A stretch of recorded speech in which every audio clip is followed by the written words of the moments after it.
Hey guys, Mike here from Lunch Money Comics with a very special Christmas week video. I have some really cool holiday themed things to talk about, from Christmas comic books to packages that need to be opened to comic hunting adventures with my closest friends and family, kith and kin if you will, and I really want to talk about a recent holiday event I got to be a part of that really put me in the Christmas spirit. On top of that, I even have some non-comic book things I want to talk about because they really speak to the spirit of Lunch Money Comics and hunting in those strange and unusual places. If all of that sounds interesting to you, definitely stick around. And if you like this sort of stuff and you want to support the channel, the best way to do so is to go down, hit that like button, also leave a comment. And if you've been watching the channel all year and still have not subscribed, please consider doing so. And make sure you follow me on Instagram under Lunch Money Comics IG. All right, first things first, although this is in the holiday spirit, this is really annoying and distracting. So let me take it off and put on something far less embarrassing. There, much better. All right, the first comic books that I want to talk about, I actually got on Whatnot. I don't go on Whatnot very often, but when I do, I'm usually hunting for comic books, but not always. More on that in a bit. But the story of me getting these comic books, one of which is definitely Christmas themed, is that I was sort of scrolling through all these different comic book shows late at night when I heard this beautiful angelic voice singing Christmas music. Seriously, yeah, there was a seller, it sounded like, a girl, and in the background, Christmas music was playing, and I hear this gorgeous, beautiful voice singing over the top of it, and then I realized it's not a recording, it's the actual seller. Her name was S.J. Stunners, and she would just come in every once in a while in between selling the comic books and just sing a line or two. And honestly, guys, I'm a musician. I play with a lot of wonderful singers all the time. And I can truly tell you, this girl's voice was unbelievable. And I wasn't the only one who thought so. A ton of people in the chat of this Whatnot show were all commenting on it. And as a matter of fact, she was a known person. She helps another seller often, I guess. And a lot of people recognize her just as the girl with the beautiful voice. I'd never heard her before. And I caught myself just listening to her singing off and on between selling comic books for like an hour. That's how good she was, honestly, guys. On top of that, she was selling a lot of comic books, great ones, in great condition, pretty cheap. She was breaking off on her own. I think it was only her second show ever. She was trying to get enough sales to, to move up. And that's why, if you're in there for an hour, guys, seeing a lot of comic books go cheap, you're gonna buy some. And I absolutely did. So I'll put links down to S.J. Stunners down below. At the very least, guys, if you are on Whatnot, try to find when she's doing a sale and just listen to her voice while she's singing the Christmas music. Unbelievable. Got me in the holiday spirit. The first comic book I want to show you is this. How cool is this? The Incredible Hulk, number 378. It is from 1990. This cover is by Bill Jaska and Bob McLeod. And this story by Peter David features the Hulk, the Gray Hulk, going up against what appears to be Santa Claus. Right, I saw this comic book and I'm like, hey, I gotta have it. It's Christmas themed. I was in the Christmas spirit. But this isn't actually Santa Claus. It's actually the Rhino.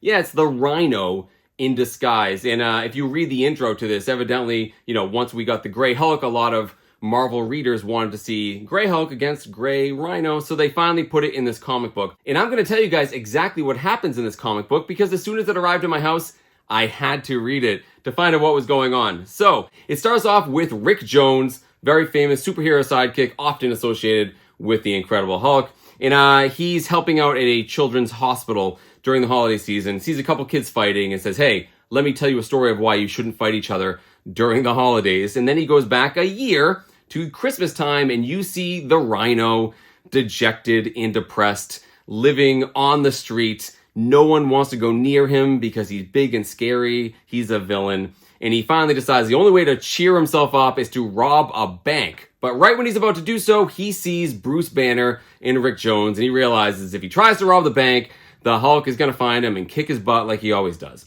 So he comes up with another plan. He actually knocks out a street side Santa, one working for Salvation Army, puts on his costume and starts trying to make money that way, when someone in the department store runs out and says, hey, our other Santa is down for the count. We need someone to sit in as Santa Claus and let kids sit on your lap and tell you what they want for Christmas. So the Rhino is like, I guess I will. And immediately, he is basically overcome with the spirit of Christmas. He actually gets a tear in his eye as he sees these children who are excited to see Santa. However, it's only a matter of time before the kids start to bother him. One kid just wants. Rhino gets really annoyed. That's all he wants is toys. And the kid suspects that, hey, I think that's the Rhino. And then another kid pokes him in the eye, figures out he's the Rhino. And that's when he's had enough. He throws the kid across the store. And that is when Bruce Banner, having suspected that the Rhino was there, changes into Grey Hulk in the bathroom, comes out, and a massive fight ensues. So basically, half this comic book is Grey Hulk fighting Rhino in his Santa costume. And honestly, guys, it got a couple of chuckles out of me. At one point, a woman tries stopping the fight by offering them homemade cookies. And they both stop and they start eating the cookies. And the Rhino asks, what kind of nuts are in these cookies? And she says, macadamia. And Rhino goes, I hate macadamia nuts. And then they start fighting again. And this goes on and on until a little girl, seeing Santa fighting this big monster with tears in her eyes, starts to not believe. And both of them feel really bad about it, and they decide to help each other as Santa and Santa's helper. And the whole story ends with Rick Jones finishing the story to the kids in the hospital, and one of them telling him it's a stupid story and kicks him in the shin. That's the story, guys. It got a couple of laughs out of me, and it's just a fun comic book. It's not going to replace 'Twas the Night Before Christmas in my house or anything, but it was worth picking up. And again, I got it for $5. Absolutely happy to get it. So, fun read. Hopefully you guys didn't mind me summarizing that story. But while I was in this Whatnot sale, there were a couple other comic books I saw and couldn't live without. We got this one, Marvel Comics Presents Wolverine number 10. Those early Marvel Comics Presents were all about Wolverine. This is the conclusion of this 10-issue arc. Several stories are in here. The Wolverine story is by Chris Claremont, one of the earliest times he's referred to as Patch. We also have a Colossus story in here. Not in the same story, but the cover's great because you see a fastball special, right? Colossus is throwing Wolverine. I love the X-Men. I had to have this cover. And speaking of the Hulk, guys, I saw this and I absolutely had to have it.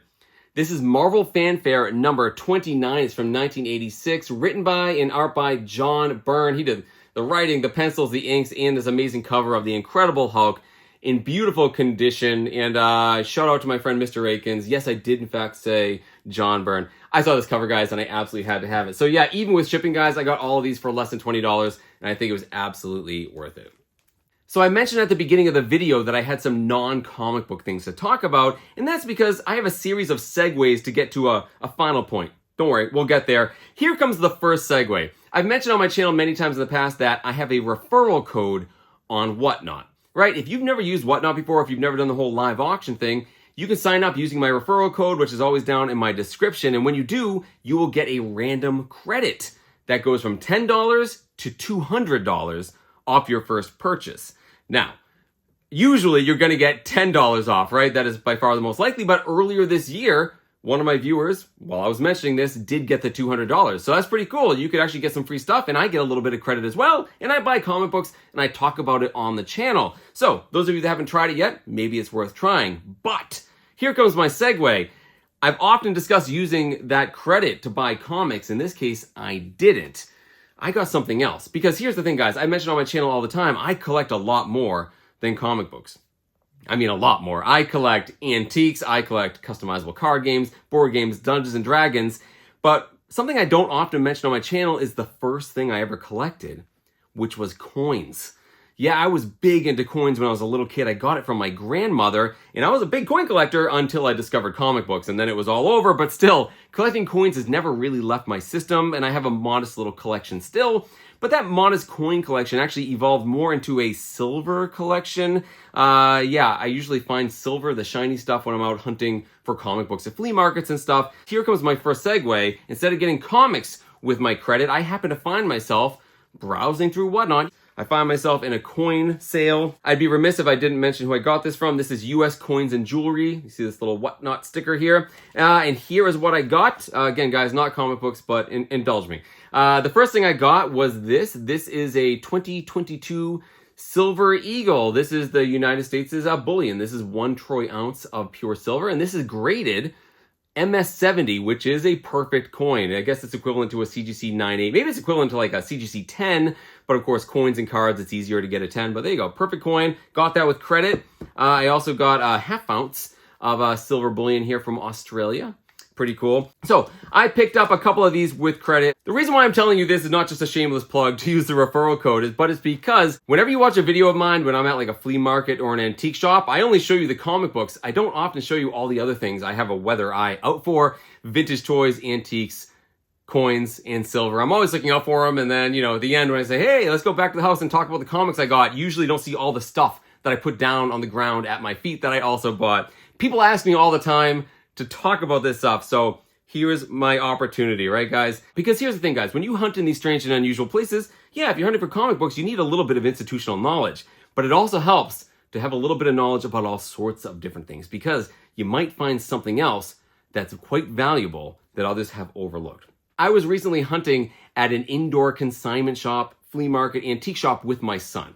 We were looking for comic books. Not only that, my son collects all sorts of things as well, especially Pokemon cards. He found some base set Pokemon cards he was excited to pick up. And I was also teaching him how you can look for silver, because silver and gold basically jumped up recently. Sometimes at these antique shops, people don't reprice their coins. On top of that, this antique shop was having a huge 10% off sale. Everything in the store, even coins, which you don't often see. Keep an eye out for other collectibles. Have a little bit of institutional knowledge, because I found this coin right here. This is another Morgan silver dollar. And this person had this priced rather low. They had it priced at $39. With the sale, you're down to about $35. And melt on this coin at the day that I found this was almost $50. So I knew just in melt value alone, in the silver content alone, I had a great deal here. But then I saw the date. I know it's hard to see. It's an 1878 Morgan. That's the first year the U.S. Mint made these. But even better, there's some letters at the back, mint mark, that say CC, which stands for Carson City. Carson City, Nevada. And to explain the significance of that, we need another quick history lesson. Hopefully you guys don't mind. So in 1859, 10 years after the big gold rush in California, a huge load of silver was discovered in Nevada called the Comstock lode, and that started a silver rush. And people rushed to Nevada to mine the silver, and then we had the Civil War. The United States wasn't in a great place for a while, but by the time we get to the 1870s, the United States was swimming in silver. So Congress passed an act saying that we had to mint silver coinage. And they started with the Morgan silver dollar, a big, beautiful coin, over 3/4 of an ounce of silver, a beloved coin to coin collectors everywhere. But they wanted to make a ton of these, and to do so, they wanted to really get the Western mints up and running. There were some new mints out there, including a brand new one in Carson City, Nevada, put there in part because it was so close to the Comstock lode.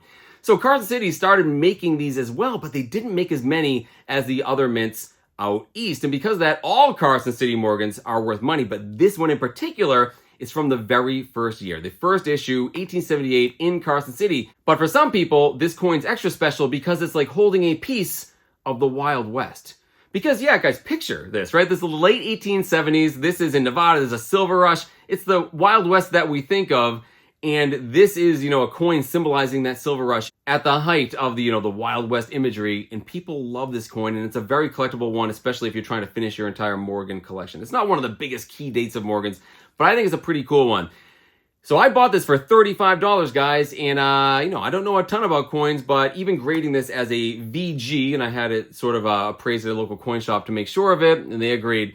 This coin here is worth about $150 or $160, even in this condition. So my point is, one, I just wanted to talk about the history lesson here, but also keep your eyes open for other things while you're collecting comic books in these places, because you find all sorts of great stuff. Here I am looking for comic books. I find a coin. My son finds some base set Pokemon cards. Just because you're looking for comic books doesn't mean you shouldn't keep your eyes open for some other things that might be very valuable that you could in turn sell and buy some comic books. Now, when I say that, it may sound like I'm implying I'm going to sell this. I'm absolutely not. Guys, I'm a huge history buff. I love coins, and I really want to hold a piece of the Wild West in my hand myself. So hopefully this just proves the point, guys. There's a lot of treasure out there in the world in these strange and unusual places. Thank you so much for indulging my other passions during this holiday season. Even if you're not into coins, guys, hopefully you didn't mind that little history explanation. And for those of you that do collect coins, absolutely let me know down below if you think that this is a good deal for $35. I'm pretty proud of it and just really wanted to talk about it on the channel. All right, next up, I said I had some packages to open. Well, I do. I usually start with a mail call. We're going to do that now. But first, no, this is actually bothering me. I'm actually going to take it off for real this time. All right, that's a lot better. I was getting really, really hot. I got some packages to open. I don't know who they're from, so let's open them up and find out what's inside. I got to mention that, as usual, I picked these up at my local comic book shop, His and Her Comics in Greenfield, Massachusetts. And by the way, I got to mention, coming up, The day after Christmas through that weekend, so the 26th through the 28th, they were having their huge year-end Christmas sale blowout. They always have a fantastic sale on everything in the store. Having a hard time opening this. And guys, I go every single year and they just have absolutely crazy prices. So if you are in the New England area and you want to get some comic books at a fantastic price, stop by His and Her Comics. 26th through the 28th this year. This is what I got. We have a package right here. Mike LMC with some fantastic Marvel superhero wrapping paper. Look at that. Let's open this up. Maybe I should save this for Christmas. Well, nah, you know what? I gotta show this off to the people watching the video, right? So let's open this up. Let's open the card first, though. This is quite nice. All right, we have a card. I am Groot. That's cool.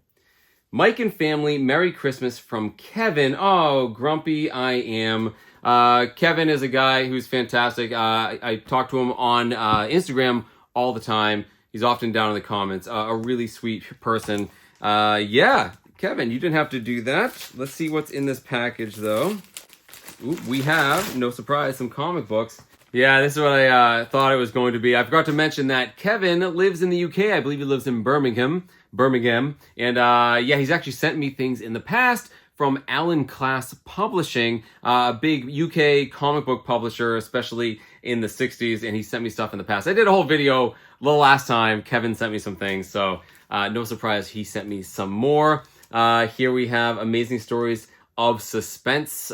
This is the X-Men on the front, and this one here with Daredevils. Two of my favorite superhero comic book titles. Kevin, thank you so much. You know, I did notice the package was sent stateside. I believe Kevin was on vacation over here, so I think he took the opportunity to send them without paying the fees to send them over the pond. So Kevin, that was very, very thoughtful of you and sweet of you. So thank you so much for sending me these. And guys, if you haven't heard the history about these great publications, definitely go check out my older video because it was a very educational thing that I learned from Kevin. And again, I love history, and he definitely supplied me with some great comic history. Kevin, thank you so very much for these. So the next package we have here is from Minnesota. So let's open this one up. It's like Christmas came early for me. Ooh, there's a lot of stuff in here, all sorts of different sizes. So, oh, yeah, we get some more foreign comics. It looks like people, you guys know me very, very well. So let's start with this. The biggest thing in here. I'm guessing this is not for me. Actually, let me first see if there's a letter here. I don't see one. I'm sure somebody hit me up on Instagram letting me know what this is from, but I don't see a letter. So whoever sent this to me, thank you. First and foremost, I'll see if I can find who sent it to me, and I'll stick it in here on the video. The first thing I got, again, my kids got, is a Be a Hero sticker album. So a Marvel sticker album. So we know this is going to my daughter. No doubt about it. And there's even some stickers. Yeah, here they are. These are stickers that go along with it. So I know my daughter is going to be ecstatic to have this. She loves her stickers in her coloring books. And we have some foreign comics. The first one here, we have an X-Men comic book. This appears to be from Italy. And the other one, same thing, it's Italy. It's L'Uomo Ragno, which is Spider-Man. I recently got some comic books from Italy, but from someone in Italy.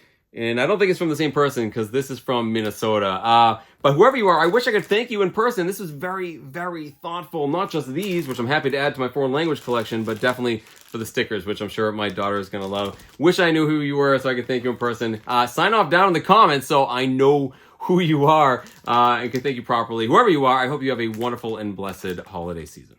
So I mentioned at the beginning of the video, I went on some comic book hunts with friends and family. I went on a hunt with my son, and I also went on one with some close friends. Now, one of them I know very, very well. His name is Ben Toz. He's actually appeared and many times on my channel in multiple videos. He's actually a comic creator in his own right, an independent creator, and a fantastic artist.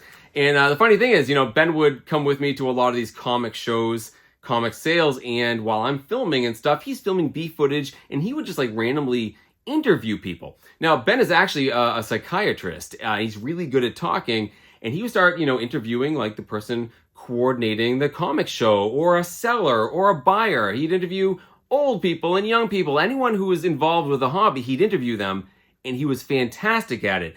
So much so that I kind of guilted him into starting his own YouTube channel. I told him he had to at least try it because he was just so good. He was reluctant because it is a huge time sink. Well, he has a channel now up and running, and I kind of feel guilty. So this is my absolute cheap plug. If you haven't checked out Ben's channel, absolutely do so. I'll link to it down in the description. Honestly, guys, he does a great job, and also I'd feel a lot better if he got some more subscribers. I wouldn't feel like I pressured into him into it for no reason. But anyways, Ben is a very thoughtful person. We go on hunts a lot together, but we have another friend in the comic community, one who I'd never actually met in person. His name is Richard, and Richard has been a supporter of my channel for years, not just mine, but other comic book YouTube channels. Always such a wonderful positive force down in the comments and on Instagram. He'd help, friends moderate their live shows. Now, Richard lived out in California, so I'd never met him before, but he recently got a job opportunity out here in New England and moved over here. So to welcome him to New England, me and Ben thought it'd be fun to drive him around and go comic hunting. So we picked him up, we went out, had a great lunch, and then we went to Keene, New Hampshire to Enterprise Comics, a fantastic comic and collectible nerd store that I've talked about on my channel in the past. Everything nerdy you can imagine is in there, everything I'm into, and it's a gorgeous store run by some great people. The owner, Tim, even stayed open a little late for us. We had a great time going through all these boxes, and Richard did find some good stuff. But of course, I had to pick up something as well. I picked up two things in the not standard comic books. The first one is this. I've not taken the price tags off of these. That's not the price I paid. This is Fugitoid #1 from 1985, published by Mirage Studios, the same studio that did Teenage Mutant Ninja Turtles. Yeah, this was written by Eastman and Laird. And picture 1985, guys, Mirage Studios. This is very early in TMNT history.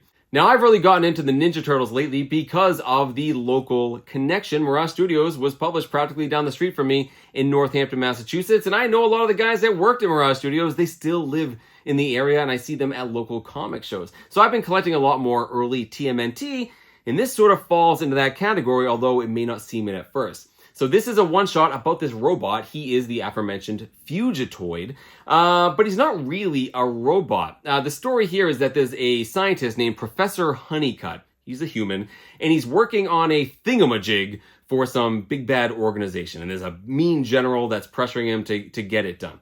Well, the soldiers leave, and he puts on a helmet he's been working on that lets him levitate things and also read minds of the things around him. And he can actually read the mind and feel what his robot servant feels. This robot is named Sal.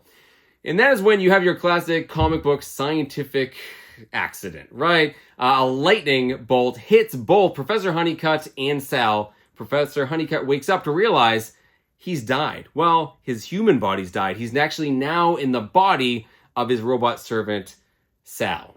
Right, the soldiers show up, he flees into the woods, they see that, Professor Honeycutt is dead, they assume the robot went crazy and killed him, so they're basically chasing after him, and the general says he is a fugitive droid, a fugitoid. It's a portmanteau, right? So that's the Fugitoid, a fugitive droid.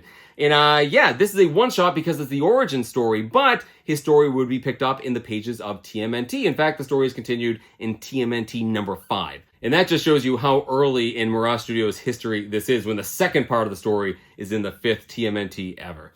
So, Fugitoid #1, guys, a very cool comic book, large format. This is in great shape. Price tag was $30. I got it for 20. So thanks, Tim, for the great deal on that. The other thing I got, which is in the same box of sort of large format graphic novels, is in fact a Marvel graphic novel. This is the Marvel graphic novel #3 from 1982. And this is Dreadstar. And this, of course, the art and story is by Jim Starlin, who created Dreadstar, who first appeared in the pages of the Marvel imprint Eclipse Comics. Well, here you have him in his very own large format graphic novel. Now, in 1982, Marvel started putting out these graphic novels, and they actually put out 5 of them that year, and there were some pretty big famous comic books in those first 5. You had the death of Captain Marvel, you had the first New Mutants, and you had X-Men, God Loves, Man Kills, and you also have this one here featuring Jim Starlin's brand new character, pretty much. And this is actually continuing from the story in those Eclipse comics. And what's so great about this, guys,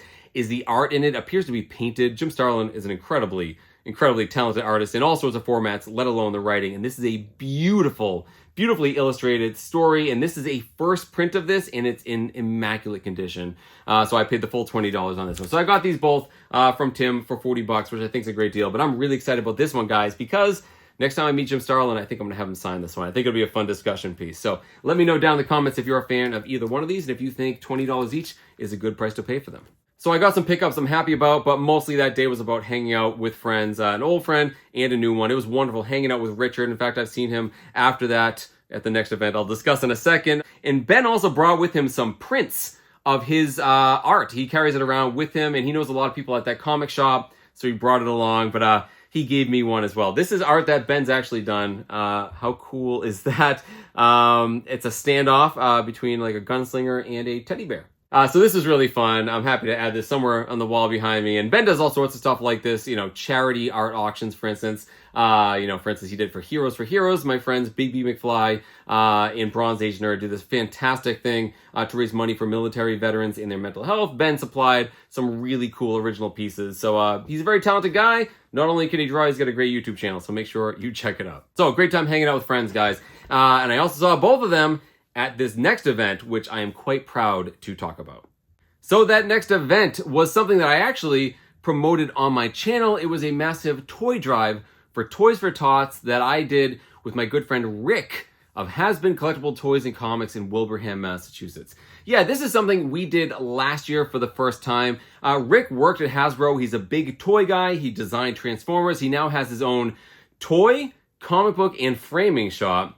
A fantastic shop that I've showed on my channel many times in the past, and he's a really funny guy. Well, we had such a success last year in getting literally a police truck full of toys. We had to do it again this year. We promoted it, tried getting as many people there as possible. We had prizes to give away. If you donated toys, you got raffle tickets, you could win comic books or gift cards in the store.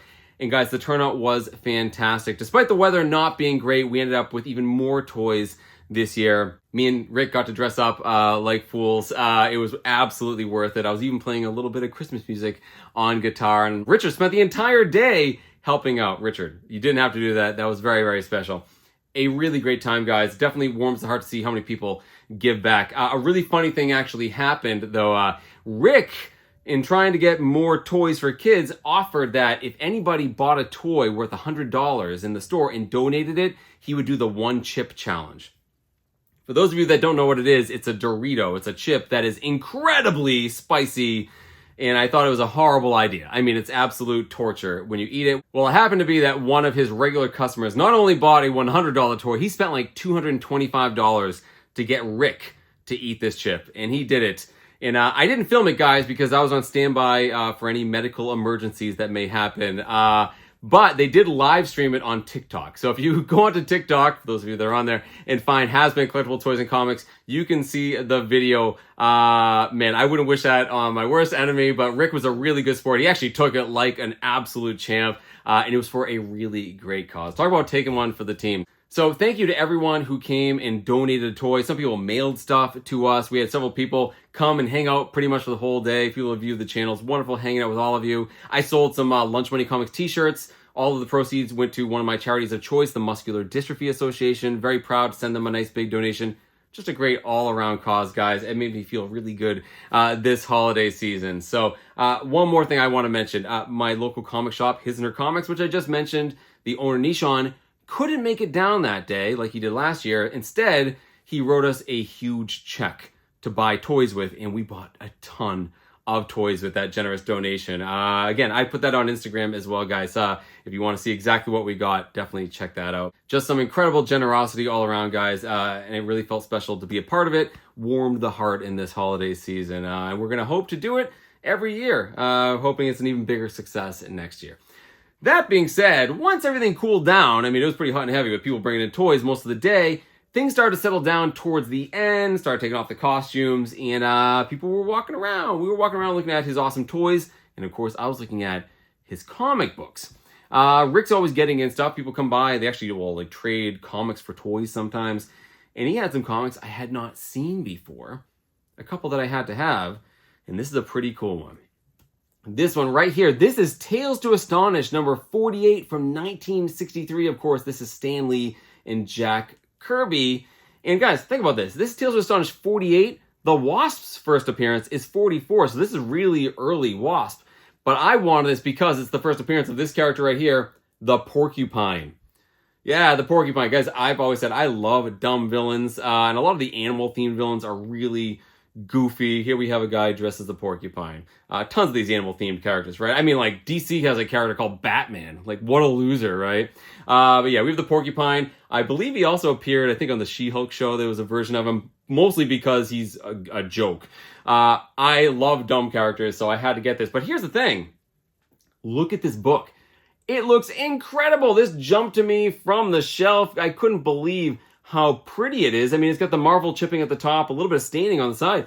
I thought, this is too good to be true. Rick had it priced pretty low, and then I realized why. The cover had a little bit of an overhang up at the top, and it's a little short on the bottom, and when you open it up, 4 staples. It's a married cover. Bummer, but it still presents really good, and Rick, because of all my help with the toy drive, he gifted this to me for Christmas. So Rick, thank you so much. I don't care that it's a married cover. It's a beautiful cover. And I'm very happy to put this on the shelf and add it to my dumb villain collection. And the last one, I had to pay Rick for this one. I saw this in a box of slabs. It was kind of hidden, honestly, with some other good stuff. And yeah, I couldn't really live without it.